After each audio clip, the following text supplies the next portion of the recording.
Well, joining us now from Melbourne is another man who knows exactly what it's like to be away on tour with these Socceroos, the Melbourne Victory captain, Kevin Muscat. Good evening to you, Kevin.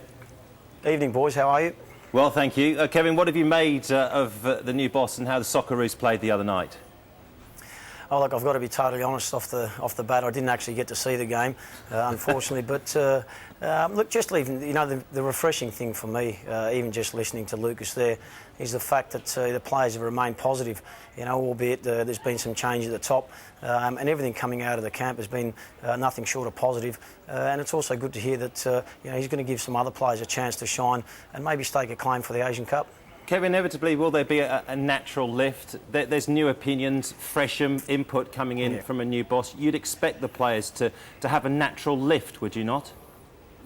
Oh, without a doubt, because we've all found ourselves in a position where you may be on the outer with one coach or not getting too much game time. Scott McDonald is a perfect example. All of a sudden, there's a change at the top, and it just raises your spirits and to get back into the squad. And by all accounts, Scotty did that. He played quite well, albeit he still hasn't got his first goal.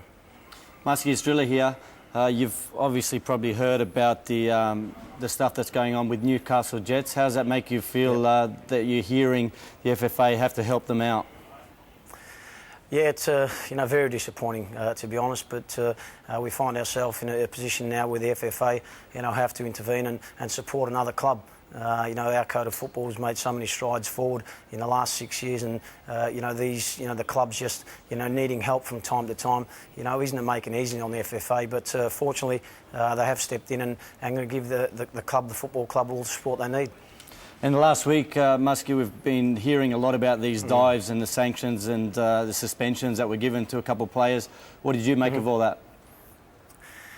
Oh, look, I think we're all in one when we say we want to try and stamp this out of our game, and it was unfortunate there was 2 incidents in the same weekend.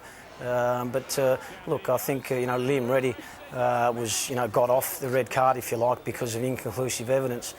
So maybe that was a bit harsh on the boy Perez, because there's no form of where he can actually go and put his case forward, and that's that bit of a stumbling block the PFA have actually got with the FFA at the moment, that players haven't got the right to an appeal and get some sort of justice if they feel they've been wrongly done by.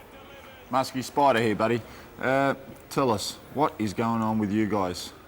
I don't know. You've probably got a bit of vantage point, Spider, so maybe you can tell us and I can pass it on. But look, up until the weekend, we've been very happy with the way we've gone about things, the number of chances we've created, and I dare say as well that after the game I got asked a question and I was emotionally involved and I was very disappointed. But having an opportunity to watch a game. Central Coast scored a goal, well against a run of play, and rightly so. They went and won the game because they scored 2 goals. But apart from scoring chances, I don't think we could have done much more. But certainly we've got to tighten up on set pieces, because that's maybe 5 or 6 goals out of the 9 we've conceded this year that have come from set pieces. And you know what it's like. Teams prey on that now. Every time they get a set piece, they get a bit of confidence, and it's something we've really got to stamp out to give ourselves a chance. Now, Kevin, just before we leave you, a little bird tells me you're not bad at taking penalties of a different kind. Is this true? I did have a bit of fun, to be honest, with courtesy of Mars. Had the opportunity to kick a football from another code, and to be honest, I quite enjoyed it. We're just going to take a look at your form. If you can just take a breath. We just want to check out Muscat's form. Welcome to another Mars Play Challenge. Tonight, it's Melbourne Victory legend, Kevin Muscat. And he's up against local boy, Sam Cutting. I've got tape on my head. Yes, you have. Tonight, it's most conversions wins. Simply place and kick. While Kev struggled with the place bit, the challenger focused on the drink bit. Both boys were straight between the uprights early. The challenger loved his first goal, but sprayed everything after that. Ooh, embarrassing. While Muscat wasn't missing a thing, not even the Johnny Wilkinson arse move could secure him a goal. Like a true pro, Muscat nailed them from everywhere and celebrated with a traditional victory dance. Today's champion is Kevin Muscat. Mate, you were brilliant. Yeah, thank you. Certainly a massive moment in my career, and much bigger than winning the 2 championships with the victory. Yeah, and Sam, well, you turned up. See you next time.